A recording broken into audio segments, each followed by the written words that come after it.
علماء فرماتے ہیں اللہ جل شانہ جس شخص کو ذلیل و رسوا کرنے کا ارادہ کر لے، اللہ جس شخص کو ذلیل و رسوا کرنے کا ارادہ کر لے، اللہ اس سے خوبصورت چہرے دیکھنے میں مبتلا کر دیتے ہیں. پھر خواہ وہ کسی لڑکے کا ہو یا لڑکی کا ہو، یہ سمجھ جائے کہ اللہ نے اس کو ذلیل کرنے کا ارادہ کر لیا، اس لیے سے پناہو. آپ نے فرمایا لعنہ اللہ الناظرہ والمنظور الیہ، خدا کی لعنت ہو اس آدمی پر جو بد نظری کرتا ہے، خدا کی لعنت ہو اس عورت پر کہ جو بنٹن کے اس لیے باہر آئے کہ اس پر بد نظری کی جائے.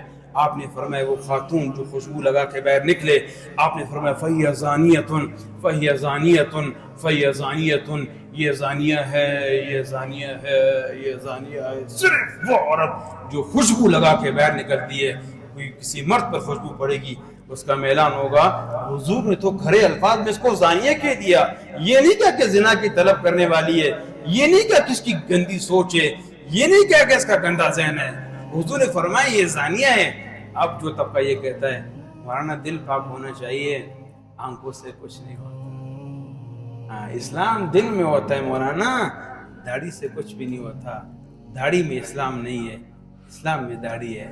مول سے کہوں گا کلمۃ حق وارید بہ الباطل، الفاظ تو تمہارے اچھے ہیں پر ارادہ تمہارا بتلان ہے. الفاظ تو بڑے میٹھے ہیں، الفاظ تو سمجھ میں آنے والے ہیں، پر یہ الفاظ اس بات کی گواہی دے رہے ہیں کہ تمہارا دل بے ایمان ہے.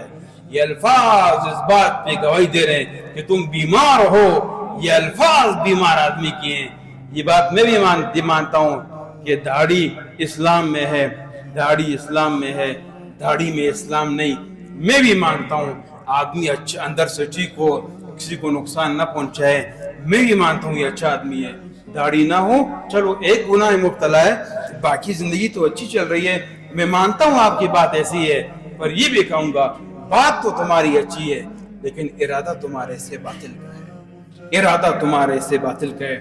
ہمارے مرکز میں قاری عبد الرحمن سے ہوا کرتے تھے، حضرت فرماتے تھے کہ اللہ کو چالاک آدمی پسند نہیں، چالاک آدمی جنت میں نہیں جائے گا، چالاک آدمی جنت میں نہیں جائے گا.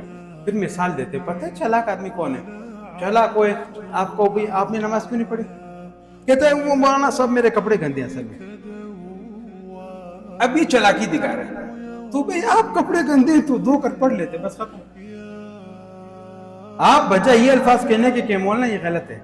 انشاءاللہ آپ دعا کریں اللہ توفیق دی. میرا ارادہ ہے بس شیطان کی دھوکے میں پڑا ہوں، اللہ توفیق دے انشاءاللہ میں پھر چھوڑوں گا. ایسے آدمی کو اللہ توفیق دیتے ہیں. کسی کا ٹوپی کیوں نہیں پہنتے ہو؟ ٹوپی فرض سے پہنو. ایک جواب یہ ہے، ایک یہ ہے کہ انشاءاللہ جو ہے نیت کرتا ہوں مولانا صاحب پہنوں گا. جو شخص یہ الفاظ کہے گا مولانا نیت کرتا ہوں انشاءاللہ پہنوں گا، آپ اس کو پہنتی ہوئی دیکھیں گے، آپ اس کو دینداری پر دیکھیں گے. جو یہ کہے گا ولیسا فرض دی داشا سا فرض دی زنو کافر سولا، تو آپ کے الفاظ ٹھیک ہیں، آپ کافر بھی نہیں ہوئے، جو بھی پہنا بھی فرض نہیں ہے، لیکن سارے زندگی اللہ توفیق بھی نہیں دے گا کیونکہ اللہ کو دین میں چالاکی پسند نہیں ہے. اس لیے میرے دوستو اگر کسی گناہ مبتلا ہوں، انسان ہے سب مبتلا ہوتے ہیں، اگر کوئی ہمیں روک دے کہ میرے بھائی یہ گناہ ہے تو ہم نے چالاکی نہیں کرنی، ہم نے کہنا ہے آپ میری دعا کیجئے اللہ میرے اندر سے یہ عیب نکال دے، تب اللہ آپ کو نجات دے کو ہدایت ہوگی. اور اگر آپ چوپن مولانا دل صاف ہونا چاہیے، آنکھوں سے کچھ نہیں ہوتا، پھر ہم بھی کہیں گے تمہارا دل گندا ہے اس لیے آنکھیں نہیں جھکتی. جن کے دل صاف اس کی آنکھیں جھکی ہوتی ہیں. مولانا داڑھی میں اسلام نہیں ہے اور جو ہے اسلام میں داڑھی ہے، پھر ہم بھی کہیں گے تمہارے اسلام میں نقص ہے. اگر اسلام کامل ہوتا پھر داڑھی بھی ہوتی. ہاں یہ کلمہ تو حق ہے، پھر ارادہ باطل کا ہے.